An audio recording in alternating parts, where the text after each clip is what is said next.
ہم وہی کہیں گے جو ہمارا دین ہم کو بتاتا ہے، عمل کرو تو تمہارا بھلا ہے۔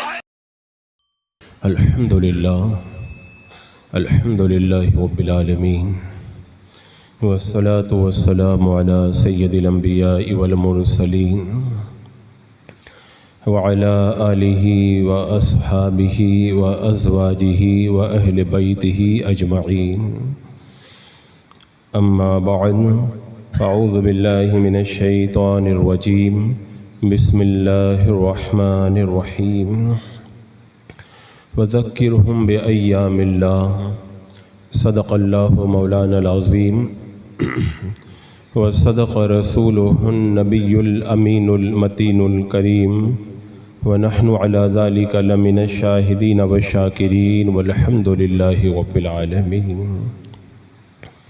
حصول برکت کے لیے آقا کریم صلی اللہ تعالیٰ علیہ وسلم کی پرنور بارگاہ میں درود و سلام کا ہدیہ پیش کر لیجیے۔ اللہم صلی علی سیدنا و شفیعنا و حبیبنا و مولانا محمد وبارک وسلم، صلاۃ و سلام علیک یا رسول اللہ صلی اللہ تعالیٰ علیہ وسلم۔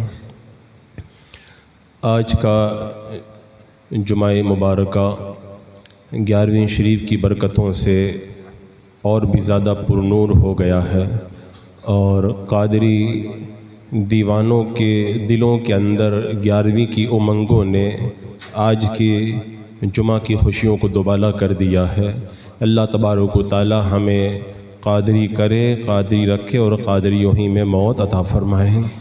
حضرات مکرم، غوث اعظم سیدنا شیخ عبدالقادر جیلانی رضی اللہ تعالی عنہ کے نام کی تقریبات منعقد کرنا، آپ کے نام کی نیاز کا اہتمام کرنا، جلوس منعقد کرنا اور ایصال ثواب کی محفلوں کو سجانا، غریبوں کو کھانا کھلانا، اسی کو کہتے ہیں 11ویں منانا۔ 11ویں منانا اس کے علاوہ کسی اور چیز کا نام نہیں ہے۔ اور حضرات مکرم، یہ 11ویں جو ہم منا رہے ہیں، یہ ہم ہی نہیں منا رہے، یہ ہمارے بزرگان دین صدیوں سے مناتے چلے آئے ہیں، صدیوں سے ہمارے بزرگان دین مناتے چلے آئے ہیں۔ اور آپ کو خوب معلوم ہوگا کہ ابھی 11ویں کا موسم شروع ہوتے ہی، اور خاص طور سے ابھی سوشل میڈیا پر 11ویں کے خلاف پوسٹوں، مضامین اور تقریروں کی باڑھ آئی ہوئی ہے۔ جتنے گمراہ بد مذہب ہیں، ایسا لگتا ہے سارے کام چھوڑ کر کے اسی کام پہ لگ گئے ہیں، اسی کام پہ لگ گئے ہیں کہ 11ویں منانا جائز نہیں، یہ بدعت ہے، یہ اس کے اندر یہ شریعت کی مخالفت ہے، یہ شرع کے حکم کے خلاف ورزی ہے۔ یعنی گمراہوں کا پورا جتھا اپنی پوری طاقت کے ساتھ اس بات پہ لگ گیا ہے کہ اہل ایمان کو 11ویں منانے سے روکا جائے۔ تو میری تو یہ ذمہ داری بنتی ہے، علماء اہل حق کی تو یہ ذمہ داری بنتی ہے کہ جب کوئی گمراہیت کا اندھیرا پھیلانا چاہے تو حق کا اجالا پیش کیا جائے، اگر کوئی باطل کی بدبو لائے تو حق کی خوشبو سے کائنات کو معطر ہونا چاہیے، اگر کوئی لوگوں کو گمراہ کرے تو ہدایت کا نور عطا کرنا یہ علماء حق کی ذمہ داری ہے۔ حضرات مکرم، یہ میں ہر بار یہ بات کہتا ہوں اور آج پھر میں یہ کہتا ہوں کہ ان کا پورا جتھا 11ویں کے رد میں اور 11ویں کو نہ جانے کیا الٹا سیدھا کہنے میں لگا ہوا ہے، ان کو کوئی برا نہیں کہتا۔ ہمارے سنی خود ہمیں کہتے ہیں کہ ان کا جو ہے وہ رد نہیں ہونا چاہیے۔ اور کتنی جگہ میں پروگرامات میں جاتا ہوں تو مجھ سے علماء خود کہتے ہیں کہ ہمارے اوپر باضابطہ طور پر کمیٹیوں کی طرف سے یہ پابندی ہے کہ ہم بد مذہبوں کے خلاف نہیں بول سکتے۔ میں کہتا ہوں ایسے کمیٹی والوں کو تو قیامت کے دن پکڑ کر کے جہنم میں انہی کے ساتھ میں گھسیٹ دیا جائے گا کہ میرے محبوب بندے غوث اعظم کی شان جو بیان کرے اور اس بیان کرنے والے پر یہ پابندی لگائی جائے کہ ان کے گستاخوں کا رد نہ کیا جائے۔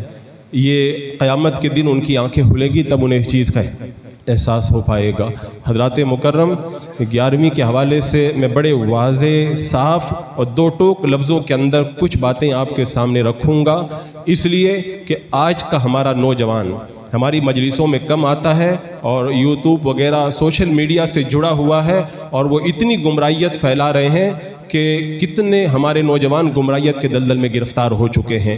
اور یہ بھی آپ کو معلوم ہوگا کہ آج جو آپ 11ویں منا رہے ہیں نا، یہ اللہ کا فضل ہے اور ان تقریروں کا صدقہ ہے، ان تقریروں کا صدقہ ہے، رب کا فضل ہے، ورنہ جن علاقوں میں بد مذہبوں کے رد میں تقریریں نہیں ہوتی، وہاں میں نے خود ان لوگوں سے سنا ہے، کہتے ہیں کہ ہمارے باپ دادا بھی کبھی 11ویں مناتے تھے، لیکن اب ہمارے علاقے میں کوئی 11ویں منانے والا نظر نہیں آتا۔ کیوں نظر نہیں آتا؟ علماء پہ پابندی لگائی گئی، انہوں نے 11ویں کو بیان کرنے، بد مذہبوں کا رد کرنے سے ان کو روکا گیا، اور رفتہ رفتہ بد مذہبوں نے شکنجہ کس دیا، اور آج وہاں پر 11ویں منانے والا کوئی باقی نہیں رہ گیا ہے۔ تو یہ صدقہ ہے انہی علماء حق کی تقریروں کا کہ آج جب ان بد مذہبوں کے خلاف کھل کے بولا گیا، قرآن و سنت کی روشنی کے اندر حق کو بیان کیا گیا، تو آپ لوگ 11ویں منا رہے ہیں۔ خدا نہ کرے اگر آپ بھی کسی علاقے میں چلے جائیں ایسے جہاں پر آپ کو یہ باتیں سننے کا موقع نہ ملے، تو آپ بھی معاذ اللہ 11ویں سے محروم ہو سکتے ہیں۔ لہٰذا یہ حق کی آواز ہے، اسی طرح بلند ہوتے رہنا چاہیے۔ اب سب سے پہلی بات، 11ویں منانے کی وجہ کیا ہے؟ تو اس کی علماء نے مختلف وجوہات بیان فرمائی۔ ایک وجہ یہ ہے کہ ایک مشہور روایت کے مطابق 11 ربیع الاخر کو، یعنی آج کے دن سیدنا سرکار غوث اعظم دستگیر رضی اللہ تعالیٰ عنہ کا وصال ہوا، تو یہ آپ کے عرس کی تاریخ ہے، اس لیے ہم 11ویں مناتے ہیں۔ دوسری وجہ، ہمارے علماء، فقہاء، صالحین، بزرگان دین ہمیشہ ربیع الاخر کی 11 تاریخ کو یا اس کے آگے پیچھے غوث پاک کی 11ویں کا انعقاد کیا کرتے تھے، تو بزرگوں کے نقش قدم پر چلتے ہوئے ہم لوگ 11ویں مناتے ہیں۔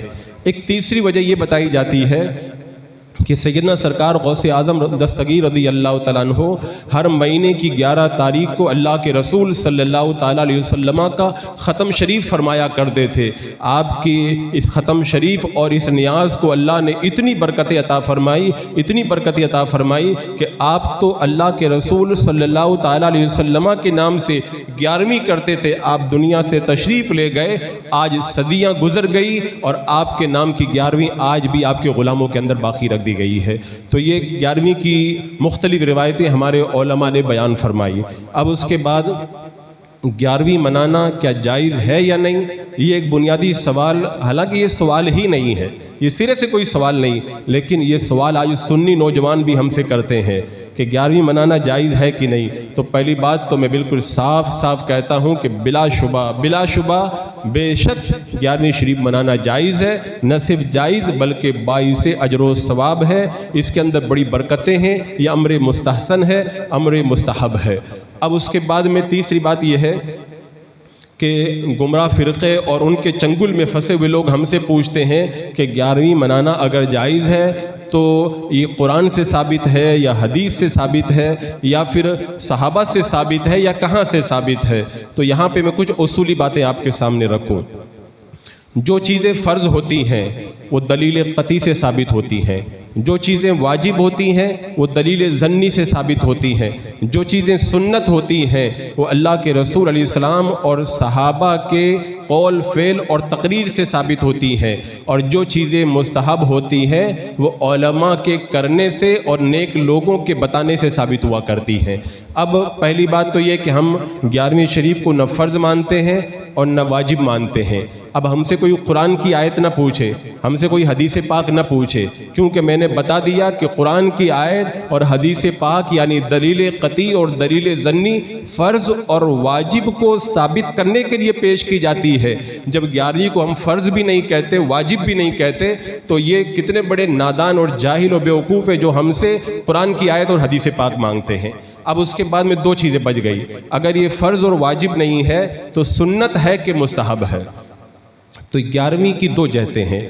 اگر 11ویں کو اس اعتبار سے دیکھا جائے کہ 11ویں ایصال ثواب ہے تو اس اعتبار سے 11ویں شریف منانا یہ سنت ہے، یعنی یہ قرآن سے بھی ایصال ثواب ثابت ہے، حدیث سے بھی ثابت ہے، ہمارے بزرگوں سے بھی ثابت ہے۔ تو اگر ایصال ثواب کے اعتبار سے دیکھا جائے تو 11ویں شریف منانا یہ سنت ہے۔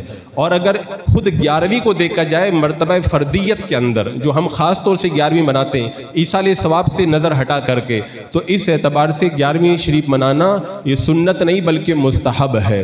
اور مستحب کس کو کہتے ہیں؟ مستحب کے بارے میں میرے آقا صلی اللہ تعالیٰ علیہ وسلم نے ارشاد فرمایا مسلمان جس کو اچھا سمجھے وہ اللہ کے نزدیک بھی اچھا ہے. اعلیٰ حضرت فرماتے ہیں مسلمان سے مراد نیک مسلمان، یعنی نیک مسلمان جس کام کو اچھا کہہ دیں، اچھا سمجھیں، اس کام کو نیک لوگ کریں تو خدا کے نزدیک بھی وہ چیز اچھی ہوا کرتی ہے، وہ چیز مستحب ہوا کرتی ہے. تو اگر ایصال ثواب ہے 11ویں شریف تو یہ سنت سے ثابت ہے، قرآن سے ثابت ہے. اور 11ویں شریف اگر اس اعتبار سے دیکھا جائے کہ ہمارے بزرگان دین نے منائی ہے تو یہ مستحب ہے. اب اس کے بعد میں یہاں پہ ہمارا مخالف یہ کہتا ہے معاذ اللہ، یہ دیوبندی وہابی جتنے بھی گمراہ ہیں یہ کہتے ہیں کہ 11ویں شریف منانا بدعت ہے، کوئی کہتا ہے ناجائز ہے، کوئی کہتا ہے یہ دن متعین کرنا ناجائز ہے، کوئی کہتا ہے فاتحہ دلانا ناجائز ہے، اور کوئی یہ کہتا ہے کہ وہ مرغا ذبح کرنا بھی ناجائز ہے، اور کوئی 11ویں شریف نام رکھنا بھی ناجائز کہتا ہے. یہ ایک بڑی لمبی چوڑی گفتگو، اس کا خلاصہ میں آپ کے سامنے عرض کروں. جو بدعت کہہ رہا ہے، بدعت کا پہلے معنی سمجھ جائیں. بدعت کہتے ہیں قرآن حدیث اور صحابہ کے آثار میں نہ اس کی کوئی دلیل موجود ہو، نہ اصل موجود ہو، اور نہ اس کی نظیر موجود ہو، اس کو بدعت کہتے ہیں. اور قرآن و سنت وغیرہ کے اندر اگر وہ چیز موجود نہیں ہے، نہ اللہ نے اس کو حلال فرمایا نہ حرام فرمایا، تو وہ چیز اپنی اصل کے مطابق جائز ہوا کرتی. میرے آقا صلی اللہ تعالیٰ علیہ وسلم نے ارشاد فرمایا الحلال ما احل اللہ فی کتابی والحرام ما حرم اللہ فی کتابی وما سکت عنہ فمما عفا عنہ. حلال وہ ہے جس کو اللہ نے اپنی کتاب میں حلال کیا، حرام وہ ہے جس کو اللہ نے اپنی کتاب میں حرام کیا، اور اللہ نے اپنی کتاب میں جس کو نہ حلال فرمایا نہ حرام فرمایا، جس سے خاموشی اختیار فرمائی، وہ اپنی اصل کے مطابق معاف ہے، وہ جائز ہوا کرتا ہے. اب اگر کوئی کہے کہ 11ویں شریف منانا جائز نہیں ہے تو رب نے، اللہ کے رسول علیہ السلام نے بتا دیا کہ کتاب اللہ میں حرام ہونا چاہیے. بتاؤ کہاں لکھا قرآن میں یہ حرام ہے؟ اگر قرآن میں اگر اس کا حرام ہونا نہیں دکھا سکتے تب پھر اپنی اصل کے مطابق یہ چیز جائز رہے گی. اب اس کے بعد میں سب سے پہلی بات تو میں یہ کہوں گا کہ جو لوگ اس کو بدعت کہتے ہیں تو ان سے کہا جائے کہ ہم سے دلیل نہ مانگی جائے جائز ہونے کی. جو آدمی کسی چیز کو ناجائز کہتا ہے دلیل دینا اس کی ذمہ داری ہوا کرتی ہے. ہماری دلیل تو موجود ہے، اللہ کے رسول علیہ السلام نے فرمایا جب مسلمان نیک لوگ جس کو اچھا سمجھے وہ خدا کے نزدیک بھی اچھی ہے. ہم دیکھتے ہیں بزرگان دین 11ویں شریف کو اچھا سمجھتے رہے. اب اس کے حوالے کتنے ہیں؟ میں سینکڑوں کی نہیں بات کرتا، ہزاروں کی بات کرتا ہوں. ہزاروں اولیاء کرام، ہزاروں فقہاء کرام، محدثین، بڑے پائے کے بزرگان دین کئی سو سال سے 11ویں مناتے چلے آ رہے ہیں. تو کیا معاذ اللہ یہ ہمارے بزرگان دین بدعتی تھے؟ کیا یہ ہمارے بزرگان دین جو 11ویں کا کھانا کھاتے تھے معاذ اللہ کیا یہ حرام کھاتے تھے؟ یا ہمارے ہزاروں اولیاء کرام جو 11ویں کی محفل سجاتے تھے کیا سب ناجائز کام کرتے تھے؟ کیا اللہ تعالیٰ کسی بدعتی کو ولی بناتا ہے؟ کیا اللہ تبارک و تعالیٰ حرام کھانے والے کو ولی بناتا ہے؟ کیا اللہ تبارک و تعالیٰ ناجائز کام کرنے والے کو ولی بناتا ہے؟ یہ چپتے ہوئے سوالات ہیں جن کا جواب قیامت تک کوئی دیوبندی وہابی نہیں دے سکتا ہے. حضرات مکرم جب ہمارے بزرگوں نے کیا، ہمارے بزرگ الحمدللہ نہ بدعتی تھے، نہ حرام کھانے والے تھے، نہ ناجائز کام کرنے، نہ تو ناجائز کام کرنے والے تھے، تو اس کا مطلب ہوا انہوں نے جو کیا وہ اچھا کیا. اب چونکہ جمعہ کا مختصر وقت ہے ان سارے بزرگوں کے میں حوالے نہیں دے سکتا. میں آپ کو وہ کچھ حوالے دیتا ہوں جس سے آپ کی آنکھیں بھی روشن ہو جائیں گی اور بد مذہبوں کے تو ساتوں طبق روشن ہو جائیں گے.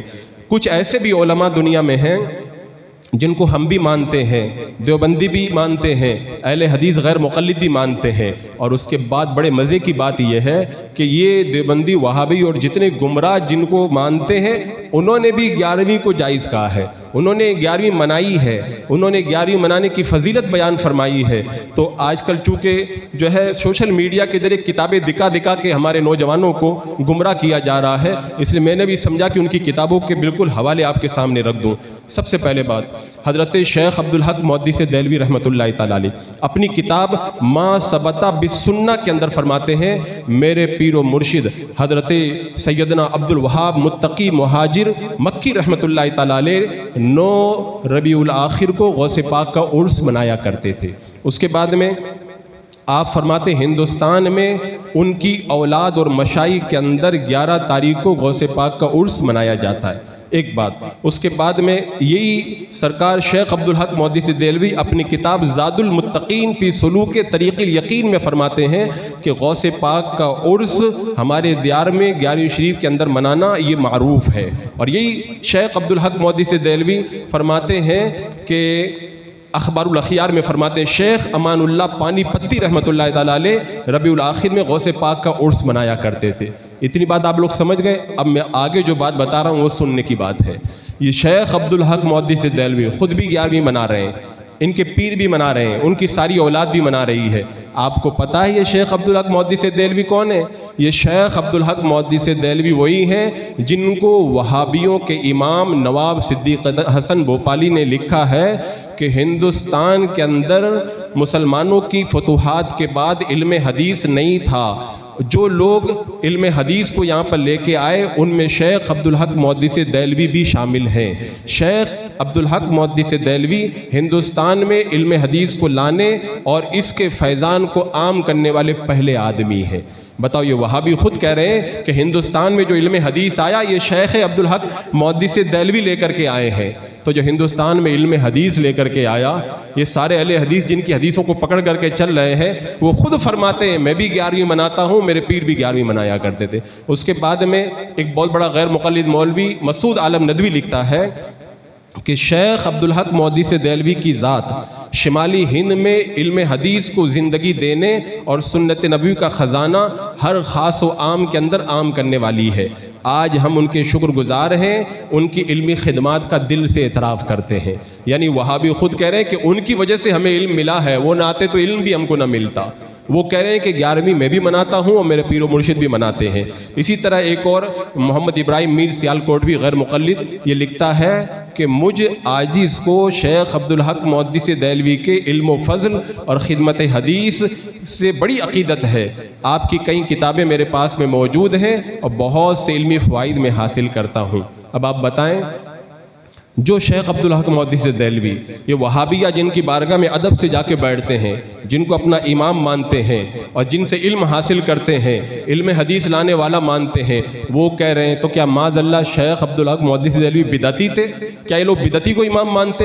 کیا وہ معاذ اللہ حرام کھاتے تھے؟ کیا وہ ناجائز کام کرتے تھے؟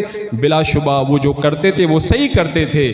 تو جب وہ صحیح کرتے تھے تو ان کو جو وہابیہ اپنا امام مانتے ہیں ان کو بھی ان کے نقش قدم پر چلنا چاہیے. اس کے بعد میں ایک اور ذات ہے شاہ عبدالعزیز محدث دہلوی رحمۃ اللہ تعالیٰ علیہ. یہ فرماتے ہیں اپنے ملفوظات عجیزی میں کہ غوث اعظم رضی اللہ تعالیٰ عنہ کے روزہ مبارک پر 11ویں تاریخ کو بادشاہ وغیرہ شہر کے اکابر جمع ہوتے, نماز عصر کے بعد مغرب تک کلام اللہ کی تلاوت کرتے, غوث پاک کی تعریف میں منقبت پڑھتے, مغرب کے بعد سجادہ نشین درمیان میں تشریف لاتے, ان کے ارد گرد مریدین اور حلقہ بگوش ہو کر کے ذکر جہر کرتے, اور بعض لوگوں پر وجد بھی طاری ہو جاتا. پھر طعام شیرنی نیاز جو ہوتی تھی وہ تقسیم کی جاتی, عشاء کی نماز کے بعد لوگ چلے جاتے تھے. یہ شاہ عبدالعزیز محدث دہلوی رحمۃ اللہ تعالیٰ علیہ کہہ رہے ہیں. اور آپ کو پتہ ہے یہ شاہ عبدالعزیز محدث دہلوی کون ہے؟ یہ وہابیوں کے امام نواب صدیق حسن بھوپالی لکھتے ہیں کہ شاہ عبدالعزیز محدث دہلوی بقیت السلب حجت الخلب دیار ہند کے خاتم المفسرین, اپنے وقت میں علماء مشائخ کے مرجع تھے. تمام علوم متداولہ غیر متداولہ فنون عقلیہ ہو یا نقلیہ وہ اس کے اندر کامل مہارت رکھتے تھے جو بیان سے باہر ہے. وہابیہ جس کو اتنا بڑا عالم مان رہے ہیں وہ کہہ رہے ہیں کہ ہم بارگاہ غوث اعظم میں 11ویں منایا کرتے تھے. اور انہی کے بارے میں محمد ابراہیم میر سیالکوٹوی وہابیوں کا امام لکھتا ہے کہ بڑے بڑے علماء شاہ عبدالعزیز کی شاگردی پر فخر کرتے ہیں اور فضلاء آپ کی کتابوں پر پورا بھروسہ کرتے ہیں. جب وہابیہ تم ان کی کتابوں پہ بھروسہ کر رہے تو 11ویں سے کیوں منع کرتے ہو؟ یہ تو دو رنگی ہو گئی کہ ایک طرف کہہ رہے ہیں کہ ہم ان کی کتابوں پہ پورا بھروسہ کرتے ہیں اور دوسری طرف ان کی کتابوں میں لکھا ہے کہ 11ویں مناتے تھے لیکن 11ویں کو بدعت و ناجائز کہتے ہیں. یہ میں چیزیں اس لیے آپ کو سنا رہا ہوں, ہمارے نوجوان سوشل میڈیا پر کچھ جب دیکھتے ہیں کہ کوئی بخاری اٹھا کے دکھا رہا ہے تو فوراً جو ہے گمراہیت کا شکار ہو جاتے ہیں. ان کے گھر کے جو اندر کی باتیں ہیں وہ ابھی لوگوں کو پتہ ہی نہیں ہے کہ انہوں نے کیا کیا اندر جو ہے وہ گیم کھیل کر کے رکھا ہے. اسی طرح ایک وہابیوں کا امام ہے سرفراز خان, یہ لکھتا ہے کہ بلا شبہ مسلک دیوبند کے جملہ حضرات شاہ عبدالعزیز کو اپنا روحانی پیشوا تسلیم کرتے ہیں. یہ دیوبندی مولوی لکھ رہا ہے کہ شاہ عبدالعزیز پر فخر کرتے ہیں. بلا شبہ دیوبندی حضرات کے لیے شاہ عبدالعزیز صاحب کا فیصلہ حکم آخر کی حیثیت رکھتا ہے. یعنی وہ جو کہہ دیں بالکل پکی بات ہے. یہ دیوبندیوں کا مولوی لکھ رہا ہے. تو انہوں نے تو کہا ہے 11ویں منایا کرو, تو 11ویں کیوں نہیں مناتے ہو؟ تو ایک طرف تو کہتے ہیں ہم ان کی بات کو آنکھیں بند کر کے مانتے ہیں, اور دوسری طرف ان کی باتوں کو بدعت و ناجائز بھی کہا جا رہا ہے. اسی طرح شیخ عبدالوہاب متقی, شیخ عبدالحق محدث دہلوی, شیخ امان اللہ پانی پتی, شاہ عبدالعزیز محدث دہلوی, یہ سب بزرگان دین جن کا میں نے حوالہ پیش کیا 11ویں مناتے تھے. تو کیا ماد اللہ یہ شرک کرتے تھے, یہ بدعت کرتے تھے, یہ ناجائز کام کرتے تھے, کیا یہ حرام کھاتے تھے؟ ایک طرف تو وہابیہ ان کو اپنا امام بھی مانے, اور دوسری طرف ان کے اوپر ایسے فتوے بھی لگاتے ہوئے نظر آئے. حضرات مکرم, ان گمراہوں کی باتوں میں آ کر کے اپنے ایمان کو غارت نہ کرو. اور آگے سنو, یہی وہابیوں کا مولوی ثناء اللہ مسیح لکھتا ہے کہ قرآنی آیات کو لکھ کر کے پلانا کچھ نیک لوگوں نے جائز لکھا ہے. تو پتہ چلا جو نیک لوگ جس کو جائز کہہ دیں وہ جائز ہوا کرتا ہے. تو کیا 11ویں کو نیک لوگوں نے جائز نہیں کہا؟ کیا نیک لوگوں نے 11ویں نہیں منائی؟ کیا نیک لوگوں نے 11ویں کا مرغا نہیں کھایا؟ تو یہ خود لکھ رہے ہیں کہ نیک لوگ جس کو جائز کہہ دیں وہ جائز ہوا کرتا ہے. تو پتہ چلا کہ 11ویں کو جب نیک لوگوں نے جائز لکھا ہے تو 11ویں منانا بھی جائز ہے. آخر میں دیوبندیوں کے مولوی رشید احمد گنگوئی سے جب پوچھا گیا 11ویں کے بارے میں, تو لکھتا ہے ایصال ثواب کی نیت سے 11ویں کا توشہ کرنا جائز ہے, درست ہے. ایک طرف ان کے اکابر یہ سب لکھ کر کے گئے, اور دوسری طرف یہ عوام کو دھوکہ دے کر کے کتابیں پڑھ کر کے دکھاتے ہیں. حضرات مکرم, سب سے پہلی بات یہ کہتے ہیں قرآن میں دکھاؤ کہاں لکھا 11ویں منانا جائز ہے. میں کہتا ہوں تم جتنا کچھ کرتے ہو کیا سب قرآن میں لکھا ہوا ہے؟ اچھا چلو ٹھیک ہے, تم ہم سے قرآن کا حوالہ مانگ رہے ہو, قرآن میں یہ دکھاؤ کہ کہاں لکھا 11ویں منانا جائز نہیں ہے. اور کچھ لوگ تو 2 قدم آگے بڑھتے ہیں اور کیا کہتے ہیں معلوم ہے؟ کہتے ہیں بتاؤ صحابہ نے 11ویں منائی ہے. اس سے بڑی بیوقوفی اور کیا ہوگی؟ ان کو پتہ ہی نہیں کہ غوث پاک صحابہ کرام کے بعد میں پیدا ہوئے ہیں. جب غوث پاک پیدا ہی نہیں ہوئے اور آپ کا وصال بعد میں ہوا تو کیسے پہلے وہ آپ کا عرس منا لیں گے؟ یہ کتنی بڑی جہالت ہے. یہ تو ایسے ہی ہو گیا جیسے کوئی کہے کہ دارالعلوم دیوبند میں پڑھنا جائز نہیں ہے. تو کہیں گے کیوں؟ کہ اس لیے کہ صحابہ کرام دارالعلوم دیوبند میں نہیں پڑھتے تھے, وہ صفا کے چبوترے پہ پڑھتے تھے, تو صرف صفا کے چبوترے پہ پڑھنا جائز ہے. تو یہ کہیں گے کہ وہ بھی مدرسہ تھا, یہ بھی مدرسہ ہے. تو میں کہتا ہوں کہ جب صفا کے چبوترے پہ صحابہ نے پڑھا اور تمہارے مدرسے میں پڑھنا اس لیے جائز ہو گیا کہ تم بھی وہی حدیث پڑھا رہے جو وہاں پڑھائی جاتی تھی, تو میں کہتا ہوں صحابہ کرام نے ایصال ثواب کیا, ہم بھی تو 11ویں میں ایصال ثواب کرتے ہیں. تو نام بدلنے سے جیسے مدرسے میں پڑھنا ناجائز نہیں ہو جاتا ہے, ایسے ایصال ثواب کا نام اگر 11ویں رکھ دیا جائے تو وہ ناجائز کیوں ہو جائے گا؟ یہ ایک بڑی عجیب منطق ہے کہ نام بدل جائے تو وہ کرنا ناجائز ہو جاتا ہے.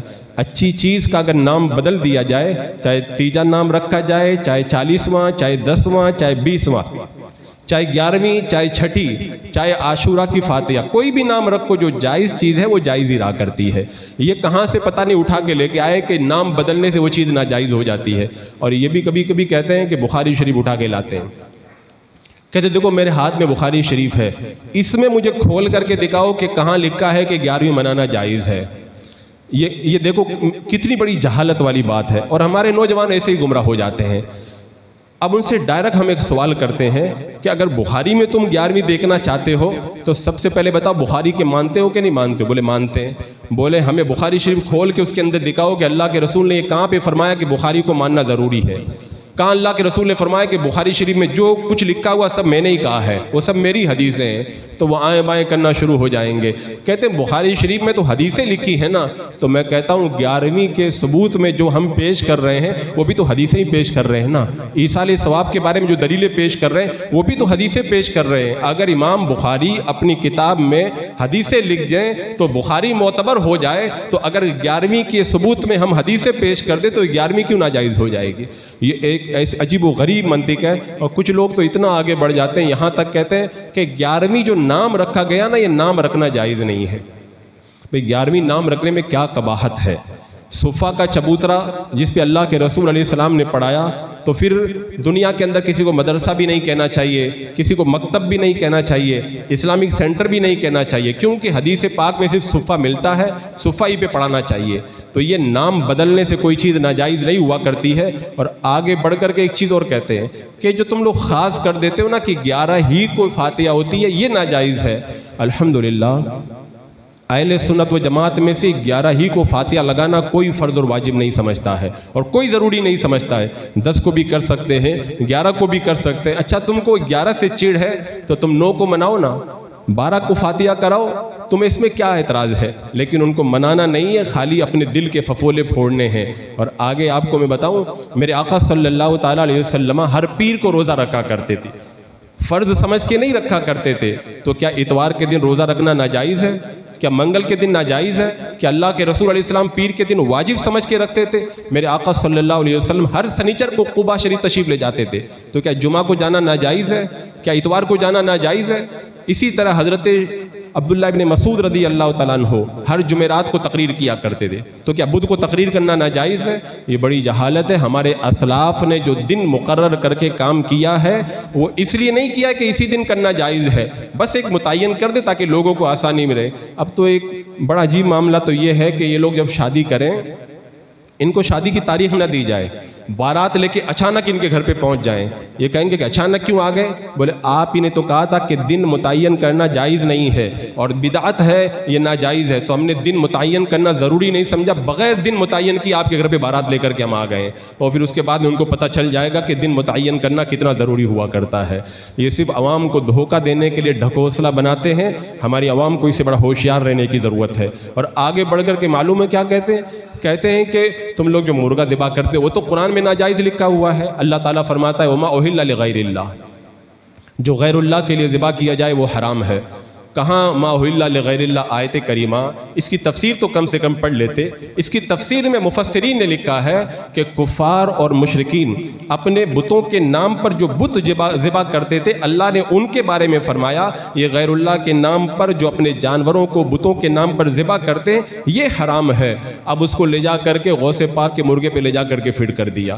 کیا کوئی یہ کہتا ہے میں نے اپنا مرغا ذبح کیا غوث پاک کے نام سے؟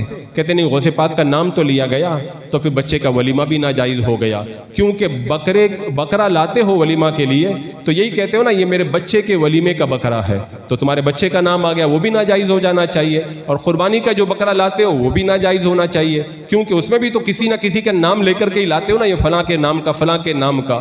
نام لینے سے کوئی چیز ناجائز نہیں ہوا کرتی ہے۔ اللہ تعالیٰ ارشاد فرماتا ہے وَمَا لَكُمْ أَلَّا تَأْكُلُوا مِمَّا ذُكِرَ اسْمُ اللَّهِ عَلَيْهِ، تم کو کیا ہوا ہے کہ جن پر اللہ کا نام لیا جائے اس کو تم لوگ نہیں کھاتے ہو؟ اور اللہ تعالیٰ ارشاد فرماتا ہے فَكُلُوا مِمَّا ذُكِرَ اسْمُ اللَّهِ عَلَيْهِ إِن كُنتُم بِآيَاتِهِ مُؤْمِنِينَ، اگر اللہ کی آیتوں پر ایمان رکھتے ہو تو جس پر اللہ کا نام لے کر ذبح کیا جائے اس کو کھاؤ۔ رب فرماتا ہے ہم جب مرغا ذبح کرتے ہیں تو غوث پاک کا نام لے کے نہیں ذبح کرتے، اللہ کا نام لے کے ذبح کرتے ہیں۔ رب فرماتا اگر ایمان رکھتے ہو تو میرا نام لے کے ذبح کیا جائے اس کو کھاؤ۔ اس کا مطلب ان کا ایمان ہی نہیں ہے کہ اللہ کا نام لے کر جو ذبح کیا جائے اس کو بھی کھانے کو ناجائز قرار دیتے ہیں۔ یہ سب دشمنی ہے پیرانے پیر کی، جو ان کی زبانوں کے اوپر الگ الگ انداز کے اندر ظاہر ہو رہی ہے۔ حضرات مکرم علامہ شامی رحمۃ اللہ تعالیٰ علیہ سے ایک سوال ہوا تھا کہ کچھ لوگ 11ویں کو اس لیے منع کر رہے ہیں کہ احتیاطاً نہ کیا جائے کہ لوگ اس کے اندر غلو کرتے ہیں۔ علامہ شامی رحمۃ اللہ تعالیٰ کتنی پیاری بات فرمائی، فرماتے ہیں احتیاط اس میں نہیں ہے کہ جس کو دلیل شرع نے ناجائز نہ کہا ہو اس کو اپنی طرف سے ناجائز کہا جائے، یہ احتیاط نہیں ہے، یہ تو اللہ کے اوپر افطرا اور بہتان باندھنا ہے۔ میرے آقا صلی اللہ تعالیٰ علیہ وسلم خوب جانتے تھے کہ شراب بہت بری چیز ہے اور بڑی خباثتوں کا مجمع ہے، لیکن میرے آقا علیہ السلام نے شارع ہیں، پاور رکھتے ہیں، اس کے باوجود بھی اپنی طرف سے شراب کو حرام نہیں کہا۔ جب اللہ نے قرآن کی آیت کریمہ اتاری کہ شراب حرام ہے تب آپ نے شراب کو حرام کہا۔ تو اتنی بڑی گندی چیز کو بھی میرے آقا نے اپنی طرف سے حرام نہیں کہا، اور یہ 11ویں کو جو ہے وہ اپنی طرف سے حرام کا فتویٰ لگاتے ہوئے نظر آتے۔ حضرات مکرم، آج کا جو دور چل رہا ہے گمراہیت کے بادل پورے طور پہ امڑے ہوئے ہیں۔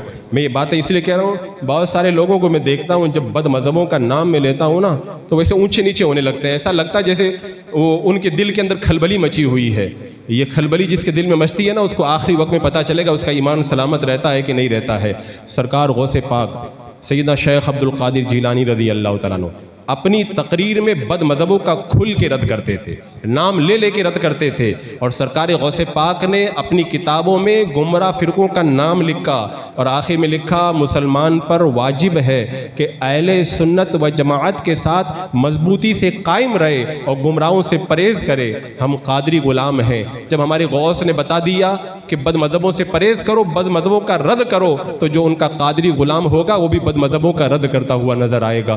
حضرات مکرم، غوث پاک کیا کم بڑے عابد تھے؟ ان سے بڑا کون عابد اس دور میں موجود ہے؟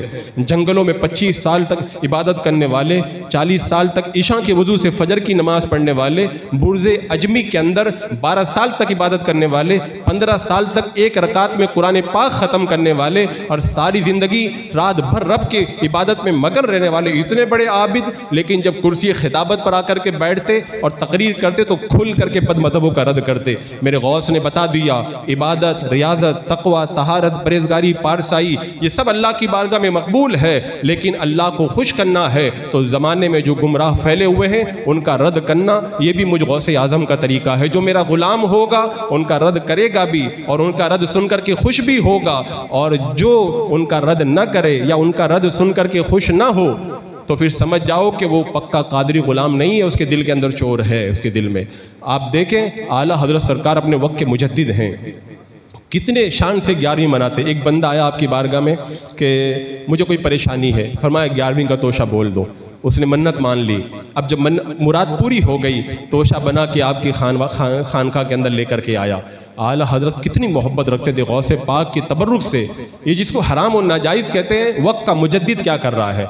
حضرت شیخ مجدد الف ثانی فرماتے ہیں جو مجدد ہوتا ہے اپنے زمانے کے سارے ولیوں کا سردار ہوا کرتا ہے۔ اور اعلیٰ حضرت کو مجدد کس نے کہا؟ دنیا کے بڑے حصے کے اندر لوگ جمع ہوئے، پٹنہ کی سرزمین پر 1000 علماء مشائخ و مفتیاء کرام نے آپ کے مجدد ہونے کا اعلان کیا۔ وہ 11ویں کا جب توشہ آیا نا تو سرکار اعلیٰ حضرت نے فرمایا سب لوگ ایک بار پھر وضو بناؤ۔ سب نے وضو بنایا، فرمایا بغداد شریف کی طرف رخ کر کے کھڑے ہو جاؤ۔ اس کے بعد میں فرمایا کہ سب لوگ جو ہے نا بڑے ادب کے ساتھ میں پیالیوں کے اندر توشہ شریف کو رکھا جائے، سید ہیں جو آل رسول ہیں ان کو آگے بلایا جائے۔ آل رسول کو سب کو آگے کھڑا کر دیا، اعلیٰ حضرت سادات کے پیچھے کھڑے ہوئے، اور اس کے بعد میں فرمایا کہ 7 مرتبہ درود غوثیہ پڑھو، ایک بار سورہ فاتحہ پڑھو، ایک بار آیت الکرسی پڑھو، پھر درود غوثیہ پڑھو۔ اس کے بعد غوث اعظم کی بارگاہ میں نظر پیش فرمائی اور سادات کے ہاتھوں سے تبرک کو نکالا گیا، بڑے ادب کے ساتھ میں سب نے جب تبرک کھایا۔ اس کے بعد میں غوث پاک کا ادب دیکھیں، فرمایا آپ نے ارشاد فرمایا کہ جو تبرک کھا کر کے برتن دھلنے کا جو پانی بچا ہوا ہے اس پانی کو غلط جگہ پہ مت گرانا، ادب کے ساتھ کہیں پر دفن کر دینا۔ اور اس کے بعد میں فرمایا تمہارے منہ میں غوث پاک کے توشے کے کچھ ذرے رہ گئے ہوں گے، کلی مت کرنا نہیں تو توشہ کی بے ادبی ہو جائے گی۔ فرمایا منہ میں پانی لو اور منہ میں پانی گھما کر کے اس کو پانی کو پی لو تاکہ تمہارے منہ میں جو توشہ کے ذرے ہیں ان کی بھی بے ادبی نہ ہونا پائے۔ اور پھر ایک بار توشہ بن کر کے آیا، نیاز آئی، سرکار اعلیٰ حضرت کھا رہے تھے، اچانک پلنگ سے نیچے اترے اور سجدے کی طرح زمین پر جھک گئے۔ لوگ حیران تھے کیا ہو گیا ہے؟ جب غور سے دیکھا تو ایک ذرہ نیاز کا نیچے پڑا ہوا تھا۔ غوث پاک اپنا سرکار اعلیٰ حضرت اپنا سر جھکا کر کے اس کو اپنے منہ سے اٹھا رہے تھے۔ لوگوں نے کہا حضور ہم لوگ ایسے اٹھا دیں؟ بولے یہ میرے غوث کی نیاز ہے، اس کا ادب کرنا ضروری ہے، میں نے ایسے اٹھانا ادب کے خلاف سمجھا تو میں جھک کر کے ادب کے ساتھ اس کو اٹھا رہا ہوں۔ یہ وقت کے مجدد اولیاء کرام اس طرح 11ویں مناتے، غوث پاک کے نام پر جان قربان کرنے کے لیے ہر دم آمادہ نظر آتے، اور یہ نام کے وہابیہ معاذ اللہ اس کو ناجائز اور شرک قرار دیتے ہیں۔ حضرات مکرم ایک بات یاد رکھنا، اگر غوث پاک کو خوش کرنا ہے اور غوث پاک کے غلاموں کے زمرے کے اندر قیامت کے دن شامل ہونا ہے تو ہمیشہ اس بات کو یاد رکھنا، میرے سرکار نے جب بد مذہبوں کو اپنی بارگاہ سے دور کر دیا، امام نووی رحمت اللہ تعالی علیہ فرماتے ہیں کہ غوث پاک بد مذہبوں کے خلاف جلال میں آ جایا کرتے تھے۔ آپ کے یہ تیور تھے تو قادریوں کے بھی یہی تیور ہونے چاہیے، ہم قادری غلاموں کا بھی یہی طریقہ ہونا چاہیے کہ بد مذہبوں کی باتوں کو سنے ہی نہیں۔ معلوم ہے لوگ کیا کرتے ہیں، طرح طرح سے گھما کر کے لا کے ہمارے نوجوانوں کو پھنسانے کی کوشش کرتے ہیں، اور ہمارا نوجوان جب پڑھا نہیں رہتا ہے تو ان کے دام تزویر کے اندر گرفتار ہو جاتا ہے۔ تو میں نے شروع میں عرض کیا تھا 11ویں شریف یا تو سنت ہے یا مستحب، مستحب کا مطلب یہ ہے کہ ہمارے بزرگوں نے اس کو اچھا سمجھا، تو بلا شبہ یہ مستحب ہے۔ تو میں نے دلیل دے کر حوالوں سے بتایا کہ ہمارے بزرگوں نے اس کو اچھا سمجھا۔ اب رہ گیا کہ 11ویں شریف سنت ہے۔ سنت ہونے کا مطلب یہ ہے کہ یہ ایصال ثواب کی محفل ہے۔ لیکن یہاں پہ ایک سوال ہوتا ہے کہ ثواب جو ہمارے مرحومین کو پہنچاتے ہیں ان کو تو ضرورت ہے، غوث پاک کو کیا ضرورت ہے؟ غوث پاک تو اپنے زمانے کے بڑے متقی، بلکہ لوگوں کی قیامت کے دن شفاعت کروائیں گے، آپ کو کیا ضرورت ہے؟ تو یاد رکھو، ہم جو مرحومین کو ایصال ثواب کرتے ہیں ان کی مغفرت کے لیے، اور بزرگوں کی بارگاہ میں جو ایصال ثواب کرتے ہیں وہ ان کی بارگاہ میں ہم تحفہ پیش کرتے ہیں۔ جس طرح سے کوئی بادشاہ کی بارگاہ میں فقیر تحفہ دیا کرتا ہے، ایسے ہی ہم غلام اپنے قادری دولہ کی بارگاہ میں ایصال ثواب کر کے نیاز کا تحفہ دیتے ہیں۔ اور مرحومین کے نام سے ایصال ثواب کیا جائے تو مرحومین کی مغفرت ہوتی ہے، اور بزرگوں کے نام سے ایصال ثواب کیا جائے تو وہ تو پہلے سے بخشے ہوئے ہیں، اللہ تعالیٰ ان کے درجوں کو بلند فرماتا ہے۔ اور آپ بتائیں، اگر دنیا میں آپ کسی کے درجہ بلند کرنے کی دعا کریں وہ آپ سے کتنا خوش ہوگا؟ آج ہم دنیا میں غوث پاک کی بارگاہ میں ایصال ثواب کرتے ہیں، ان کے درجے بلند ہوتے رہیں گے، قیامت کے میدان میں آئیں گے، ہاتھ پکڑ کے جنت میں لے کے جائیں گے کہ تو ہی میرا وہ غلام ہے جو میرے درجوں کے بلند ہونے کے لیے میری رب کی بارگاہ میں دعا کیا کرتا تھا۔ تو یہ برکتیں ہیں۔ تو یہ جو سنت ہے ایصال ثواب، یہ پورا ٹاپک رہ گیا۔ انشاءاللہ اگلی محفل میں میں پوری گفتگو اسی پر کروں گا کہ ایصال ثواب کہاں سے ثابت ہے، قرآن سے ثابت ہے، حدیث سے ثابت ہے، کیا دلیلیں ہیں، اس پر انشاءاللہ تفصیل سے گفتگو کی جائے گی۔ میں نے صرف آج کی محفل میں مستحب ہونے کے حوالے سے گفتگو کی، انشاءاللہ آئندہ محفل میں سنت کے حوالے سے گفتگو کی جائے گی۔ اللہ رب قدیر ہمیں 11ویں کی برکتوں سے مالا مال فرمائے۔